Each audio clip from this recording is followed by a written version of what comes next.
teman-teman, saya Tirza Nurzaneta dari Fakultas Ilmu Sosial dan Hukum. Saya berasal dari Prodi Hukum Bisnis. Kali ini saya berada di Benteng Sumba Opu untuk mengajak kalian mengetahui apa itu Benteng Sumba Opu. Nah, kira-kira apa ya itu Benteng Sumba Opu? Jadi, Benteng Sumba Opu adalah situs bersejarah yang terletak di Makassar, Sulawesi Selatan. Dibangun pada tahun 1525 oleh Sultan Goa ke-9 yaitu Daeng Matan Rek Karaing Tumapa Risi Kalonna. Benteng ini menjadi pusat pemerintahan dan perdagangan kerajaan Goa.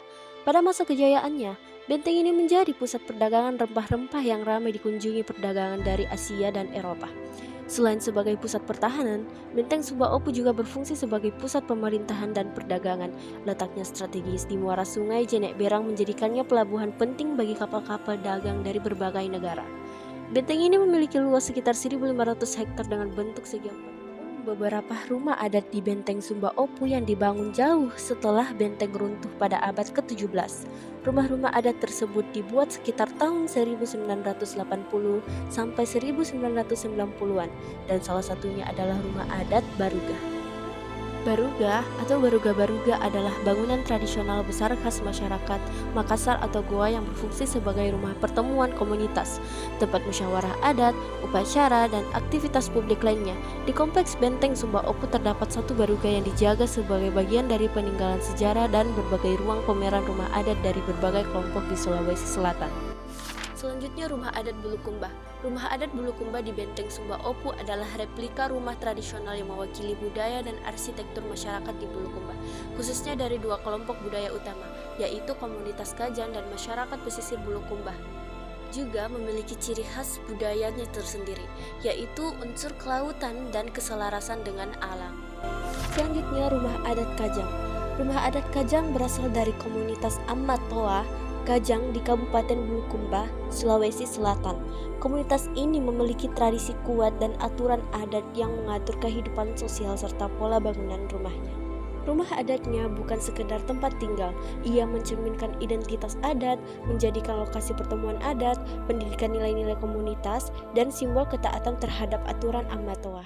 Adapun museum di dalam Benteng Sumba Opu, namanya adalah Museum Karaing Patilangoang. Museum ini dinamai dari Karaing Patilangoang, seorang tokoh penting dari Kerajaan Talo atau Kerajaan Goa.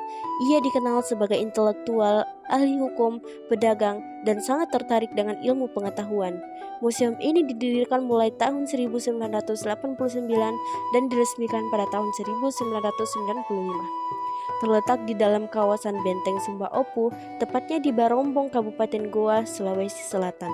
Karena berada di area benteng, museum ini menjadi bagian dari situs cagar budaya Kerajaan Goa. Museum ini menyimpan berbagai benda peninggalan sejarah, seperti mata uang kuno, keramik, batu bata dari ekskavasi Benteng Sumba Opu, alat perang seperti tombak dan peluru, alat musik tradisional, dan di bagian luar museum terdapat meriam besi. Nah, seperti yang kalian lihat, peta ini adalah peta ilustrasi Benteng Sumba Opu dan wilayah pesisir Goa pada masa Kesultanan Goa. Nah, seperti yang kalian ketahui, di dalam museum ini disebutkan ada beberapa barang, yaitu seperti mata uang kuno, batu bata dari ekskavasi Benteng Sumba Opu, alat perang seperti tombak dan peluru, dan rempah-rempah. Mata uang ini digunakan pada masa Kesultanan Goa sebagai alat transaksi dagang. Banyak yang berasal dari Cina, Eropa, dan Arab menunjukkan Goa adalah pusat perdagangan internasional. Kota asing menjadi bukti bahwa Makassar pernah menjadi pelabuhan transit terbesar di Indonesia Timur. Koin lokal menunjukkan sistem ekonomi yang sudah berkembang maju. Nah, selanjutnya batu bata ini adalah bagian asli dari benteng yang dibangun pada abad ke-16. Terbuat dari tanah liat merah dengan ukuran besar, lebih tebal dari bata modern, menunjukkan kemajuan teknologi konstruksi Goa. Bukti arkeolog tentang kehancuran benteng oleh VOC pada 1669. Selanjutnya adalah senjata tradisional. Tombak adalah senjata pertempuran jarak menengah prajurit Goa seperti yang ada di dalam gambar yang saya tunjukkan ini. Selanjutnya adalah rempah-rempah yang biasanya dipamerkan beserta penjelasannya, yaitu yang pertama adalah cengkeh. Cengkeh adalah salah satu rempah paling berharga pada masa kerajaan-kerajaan di Maluku dan Sulawesi. Kerajaan Goa menjadi pusat transit perdagangan cengkeh karena letaknya strategis untuk pelayaran di Nusantara. Kemudian ada pala. Pala termasuk rempah paling mahal di dunia pada abad ke-16. Pedagang dari Arab, Tiongkok, hingga Eropa datang untuk memperoleh pala dari wilayah timur Indonesia. Dan Goa menjadi pelabuhan transit penting. Kemudian ada lada.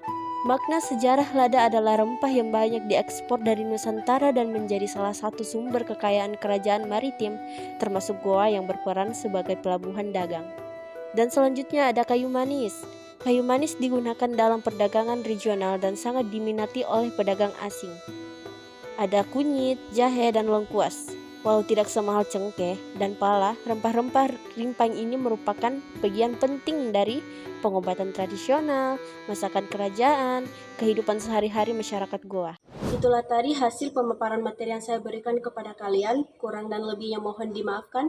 Wabillahi taufiq wal hidayah. Wassalamualaikum warahmatullahi wabarakatuh. Saya Tirza Nurzaneta, izin pamit mengundurkan diri.